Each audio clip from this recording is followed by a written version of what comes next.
خاطر خواہ نتائج سامنے نہیں آ رہے، اس کی وجوہات سے ہم اچھی طرح آگاہ ہیں کہ، اور میری عادت نہیں کہ میں پچھلی حکومتوں کا میں ذکر کرتا رہوں. اب آج یہ ذمہ داری ہماری ہے اور ہمیں یہ ذمہ داری بہت احسن طریقے سے ہمیں نبھانی ہے. لیکن یہ اپنی جگہ حقیقت ہے کہ پچھلی حکومت نے جو بجلی کے پلانٹس تھے وقت کے اوپر ان کی مرمت نہیں کرائی اور وہ بند پڑے تھے. ان پلانٹس کو ان چند مہینوں میں ہماری حکومت نے پوری تندہی سے ان کو ریپیئر کروا کے ان کو چالو کروایا. اس کے ساتھ ساتھ ایندھن کا بہت بڑا ایک چیلنج سامنے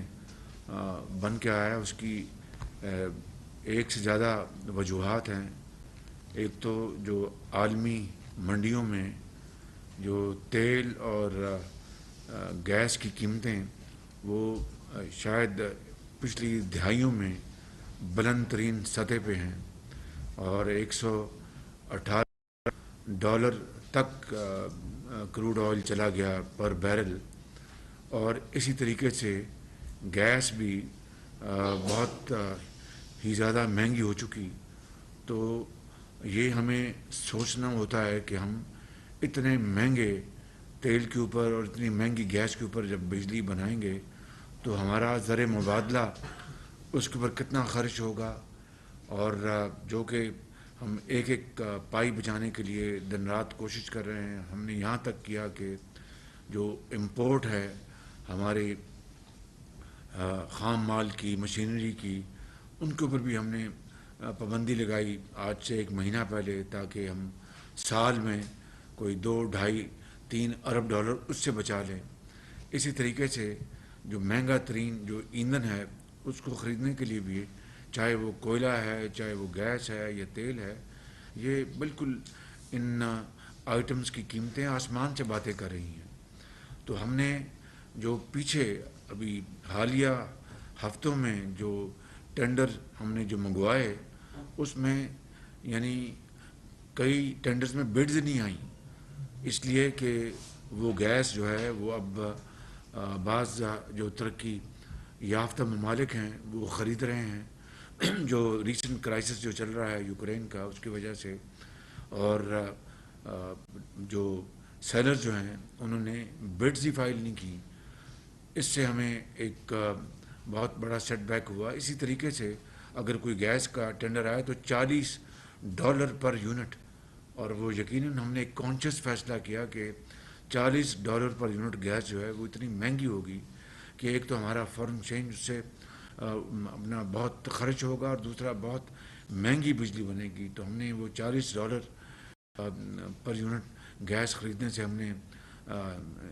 پرہیز کیا کہ ان وجوہات کی بنا پر. مگر پچھلی حکومت کو جب اللہ تعالیٰ نے ایک موقع عطا کیا تھا کہ وہ سستی ترین گیس وہ خریدتی، اس نے اپنی مجرمانہ غفلت کی بنا پر جب گیس $3 یا $4 پر اسپاٹ مارکیٹ میں مل رہی تھی وہ انہوں نے سودے نہیں کیے. اسی طریقے سے لانگ ٹرم سودے اس زمانے میں گیس کے یہ $5 یا $6 پہ ہو سکتے تھے، وہ نہیں کیے. اگر وہ ان کو اتنی بصیرت ہوتی، قوم کی ساتھ ہمدردی ہوتی اور اپنے وقت جو الزامات پر ضائع نہ کرتے اور حزب مخالف کے لوگوں کو وہ دیوار سے لگانے کی جو دن رات ان کی کوشش تھی، اس سے آدھا وقت بھی وہ معیشت کو ٹھیک کرنے کے لیے، عوام کے دکھوں کو بانٹنے کے لیے اور کچھ ریلیف دینے کے لیے وہ وقت صرف کرتے، تو آج یہ بدترین صورتحال کبھی پیدا نہ ہوتی. یہ ایک بہت بڑا میں سمجھتا ہوں کہ المیہ ہے کہ اس وقت جب میاں نواز شریف صاحب نے جب $13 پر قطر کے ساتھ ڈیل کی تھی G2G، اس وقت پچھلی حکومت نے اس میں اتنے الزامات لگائے کہ خود قطر کے عوام پریشان ہو گئے کہ بھئی اتنا شفاف ایگریمنٹ ہوا اور اس کے اوپر ایک برادر ملک پاکستان اس میں الزامات لگا رہا ہے، تو ان کا دل کتنا دکھی ہوا ہوگا. اس کے بعد ایک اور ایگریمنٹ ہوا 10.4 سینٹس پہ، یہ اپنا 5 سال کا جو پہلا تھا 13% والا 13% والا وہ 15 سال کا ہے. تو میں یہ کہہ رہا ہوں کہ اگر $5 پہ اگر یہ حکومت جو اویلیبل تھی گیس اگر یہ کر لیتی لانگ ٹرم تو آج پاکستان کے اندر نہ گیس کا اتنا بڑا بحران ہوتا اور نہ ہی لوڈ شیڈنگ کے حوالے سے اور نہ ہی انڈسٹری اور ایگریکلچر کے حوالے سے اتنا بڑا کرائسس آتا. اس کے لیے ہم اب دن رات بیٹھے ہیں, چاہے وہ کوئلہ ہے چاہے وہ گیس ہے, اس کے لیے پوری کوشش کر رہے ہیں انشاءاللہ انسانی حد تک. اسی لیے بیٹھے ہیں کہ سر توڑ کوشش کر رہے ہیں کہ ہم کس طرح لوڈ شیڈنگ کے اوپر قابو پائیں. اب حالت یہ ہے کہ اگر عوام کے لیے جب ایک بہت شدید گرمی میں جب ان کو پنکھا نہ چلے تو وہ بد دعائیں دیتے ہیں, اگر گیس کاٹتے ہیں صنعتوں سے تو وہاں پر ہماری جو معیشت جو ہے وہ متاثر ہوتی ہے, اگر گیس کاٹتے ہیں فرٹیلائزر پلانٹ سے تو ہمارا جو زراعت جو ہے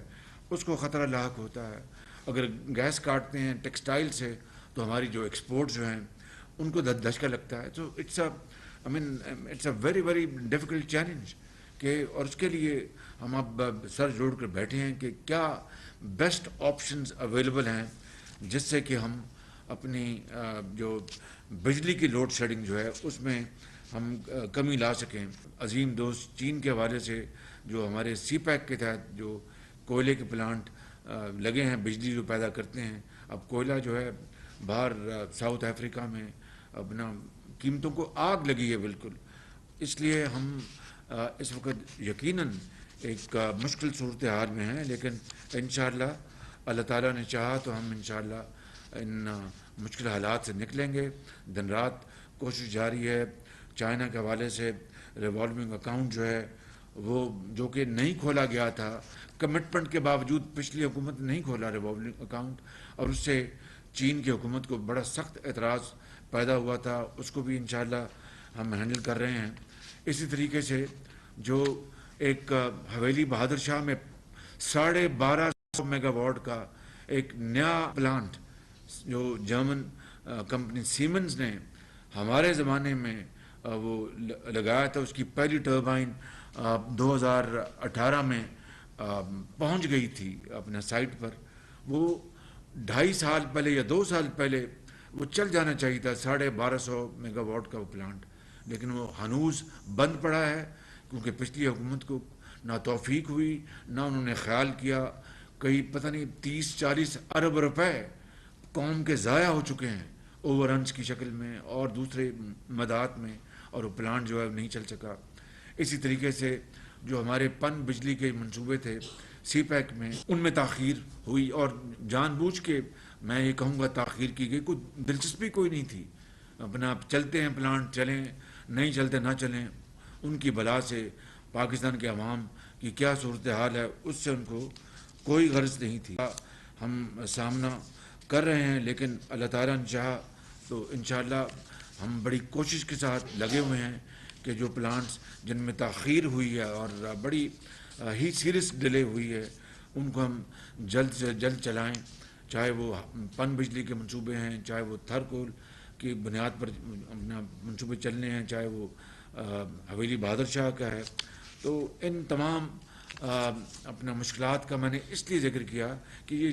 جینون چیلنجز ہمیں ملے جو ہی ہم نے حکومت سنبھالی, جس کو کہتے ہیں کہ سر مڈاتے ہی اولے پڑے. لیکن فکر نہ کریں, انشاءاللہ ہم ضرور مشکلات ہیں لیکن ہم ضرور ان کو حل کریں گے اور اس بحران سے پاکستان کے عوام کو نکالیں گے. اور وہ وقت دور نہیں جب انشاءاللہ بجلی کی لوڈ شیڈنگ میں خاطر خواہ آئے گی. انشاءاللہ میری پاکستان کے عوام سے دست بستہ گزارش ہے کہ وہ اللہ کے حضور دعا کریں کہ ہمیں وہ توفیق بخشے اور ہمت دے کہ ہم ان کی خدمت میں کوئی کسر نہ چھوڑیں.